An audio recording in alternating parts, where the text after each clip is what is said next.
Payday is one of the best feelings, right? That moment when you see the notification that your direct deposit has hit your checking account, you breathe a sigh of relief and think, finally, I really needed this money. But then a familiar cycle begins. The balance starts shrinking, bills get paid, and spending starts to sneak up.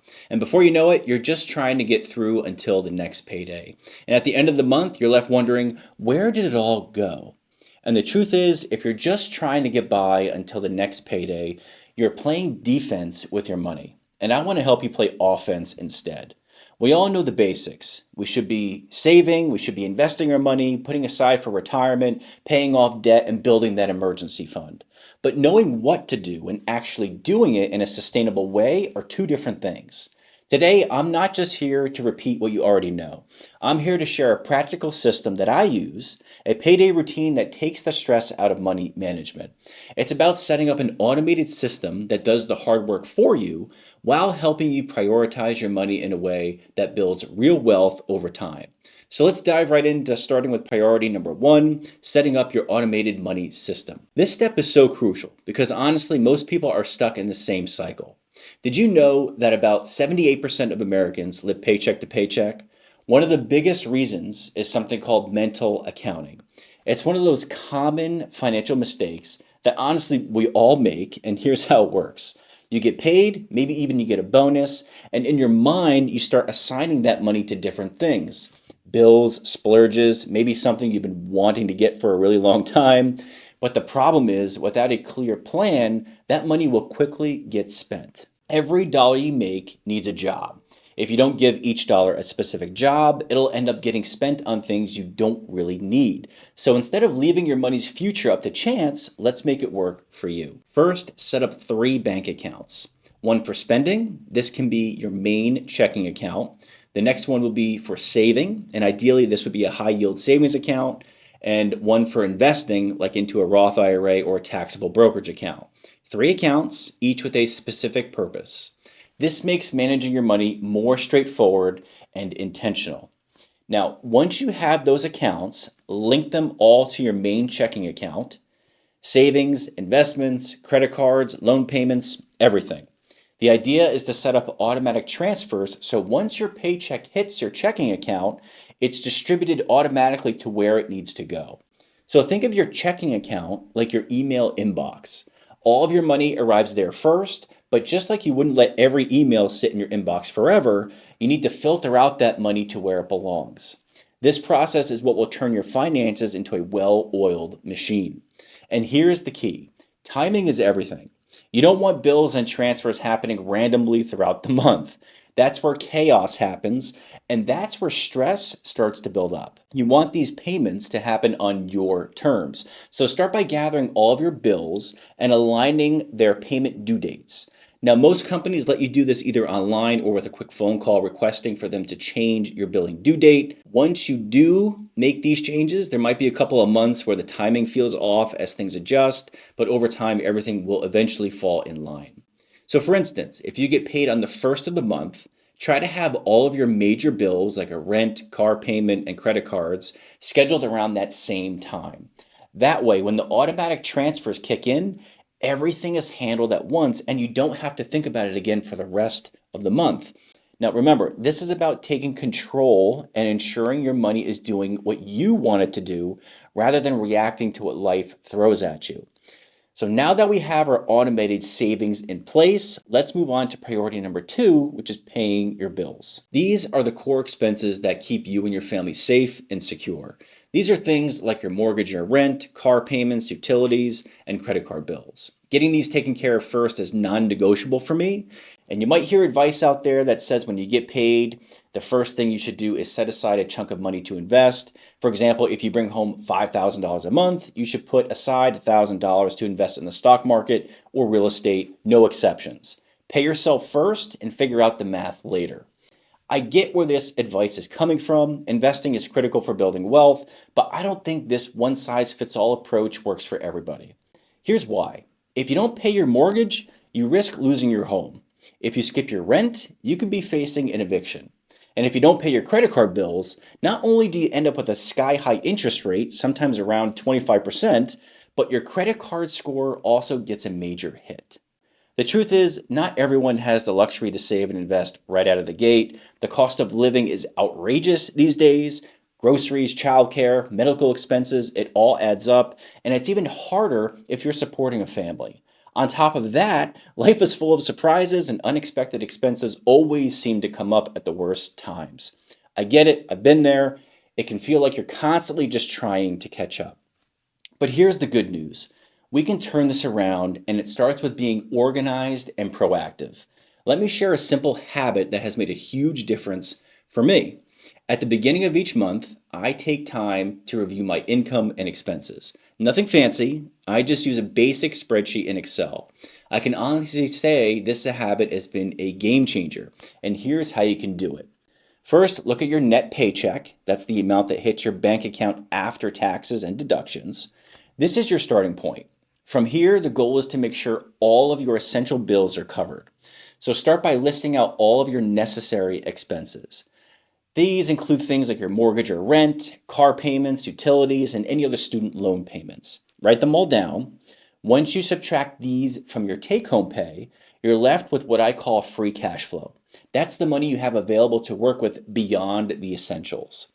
Having a clear picture of where your money is going each month gives you control. It helps you see opportunities for improvement, where you can make cuts if it's needed, and where you might be able to squeeze out a bit extra for saving or investing.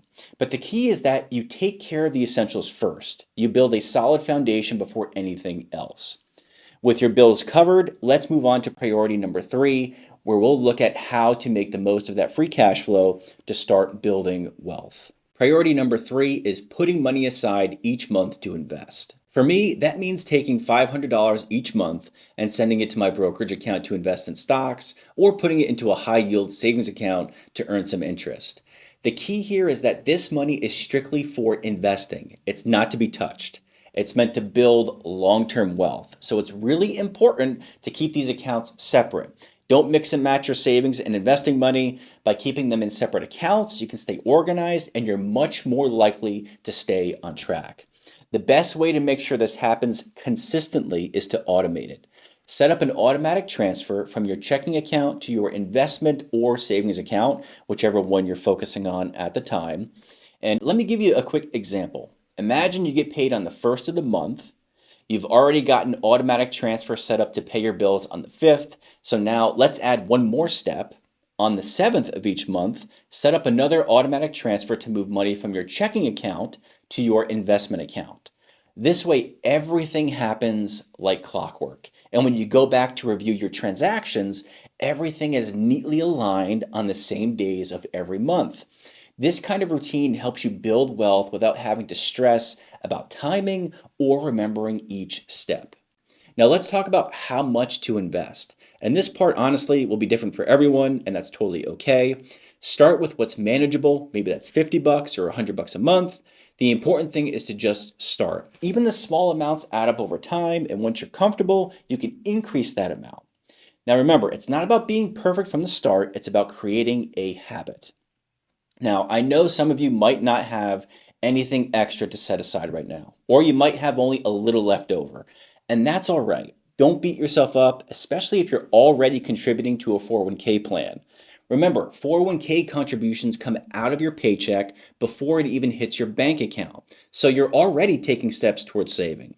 And one easy way to save more for the future, if you can, is just to bump up your 401k contribution percentage a bit. It's a great way to pay yourself first without even having to think about it. Now, once you've got your 401k working for you, you can follow the same process we've talked about here with whatever is left in your take-home pay.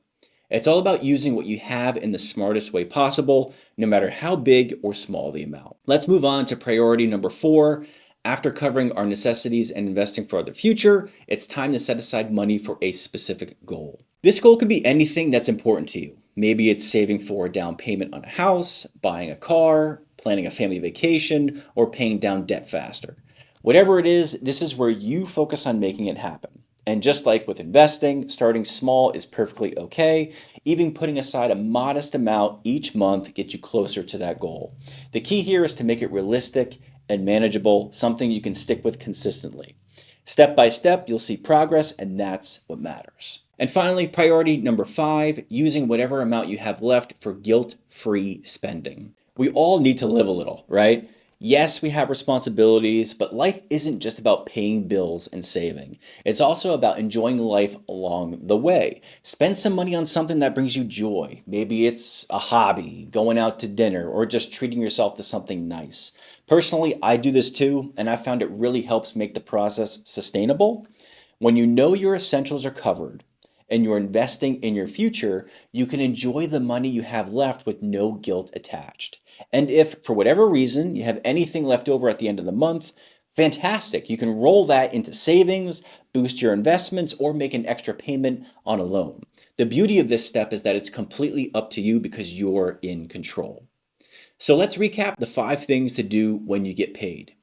Set up your automated money system, pay your bills, invest, save for a specific goal, spend money guilt-free. Now, I know some of you might be thinking, Tom, this all sounds great, but I don't have money left over after paying for bills, groceries, or just clothes for my kids. I can't afford to do all these things at once.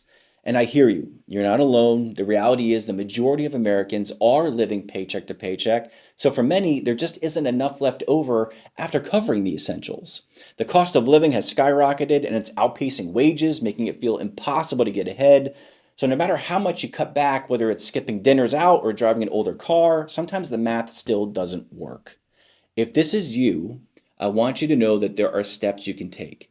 And here are 2 things you can do to start making a difference in your financial situation.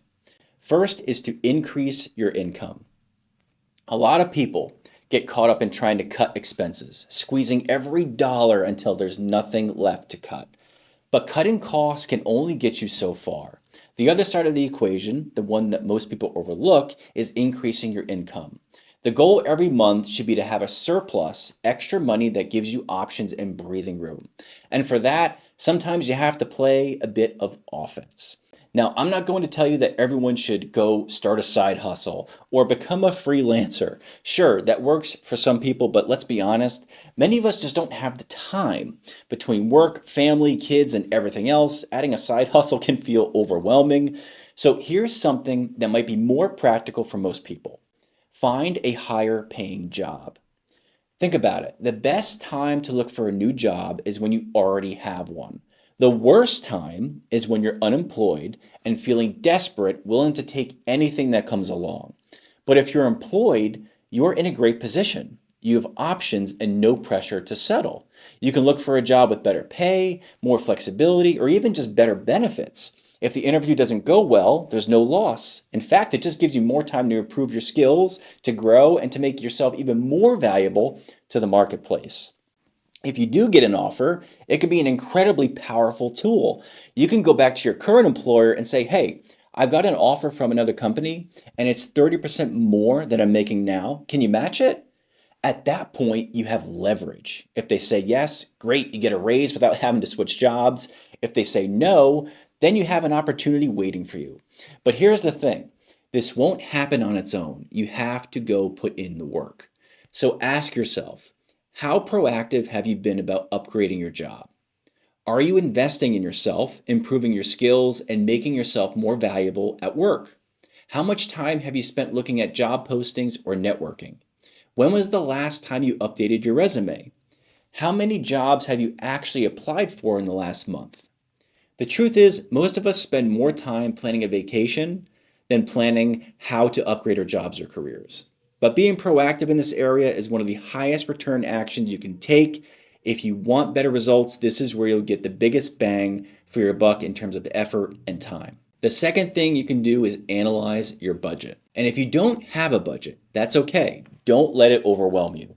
Keep it simple. Just take a look at your income and expenses from the last month or two. You can do this with a basic Excel spreadsheet or even on paper. And the goal here is to identify where your biggest financial leaks are. And trust me, we all have them. Finding out what yours are can be a total game changer. The reality is mental accounting trips us up all the time when we get paid. We think we know where our money is going, but without a clear look at the numbers, it's easy to forget or lose track. And I'll be honest, there's usually one category that's completely out of control. It could be eating out, shopping for clothes, spending on alcohol, buying the latest gadgets, or even splurging on your pets. Whatever it is, that one category can be what's silently draining your accounts. When you take the time to break down your income and expenses, you'll probably be surprised at what you find. But if you want to fix what's draining your finances, you need to face it head on and figure out just how much it's costing you. Once you know where the problem is, you can make a plan to address it and start making better informed financial decisions moving forward. Thank you so much for watching. If you found these tips helpful, subscribe to the channel, and I'll see you in the next one.